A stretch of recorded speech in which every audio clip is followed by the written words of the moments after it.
Air dia besar, lembut.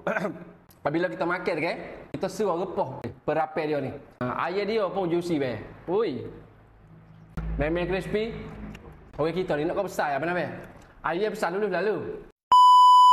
Ni kali pertama saya mari di Binjai Kubekye Cafe Amazing. Rupanya ada kedai di Jalan Binjai Kubekye. Sosek. Set pertama, Pak Ketua air. Katanya air dia ni spicy kanak-kanak boleh makan lah. Ni air dia. Besar, tapak tangan. Bismillah. Oh, ni untuk set fish promo ni. RM19.5 saya rasa. Oi.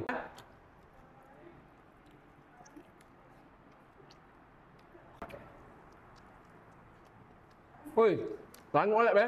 4 jenis sos. Kena add on lah. Kita ada cheese. Kalau mana suruh nak pedas lagi, boleh add on. Ni dia.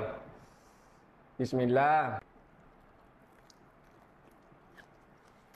Oh, betul.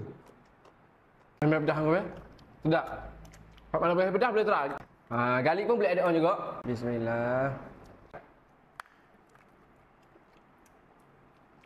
Okey. Untuk peminat masing-masing garlic, chicken tender. Dia mari dengan garlic sauce. Dan ni ada 2, 3, 4 ketul lah. Dah. Regahnya RM12.5 ya. Kena try kosong dulu bos dah. Confirm. Air.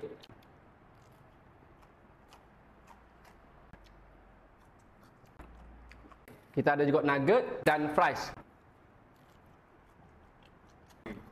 Buat diri. Be. Super dengan hak tempura kita makan suhu tu. Fries pun RM5 juga. Be, untuk minum jangan rusing, banyak pilihan minum yang bersusu, milkshake kita ada, teh OB5 dan banyak lagi menu-menu di belakang kopi-kopi.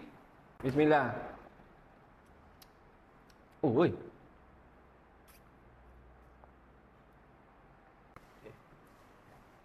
Memang rasa coklat mahal be. Memang confirm coklat mahal.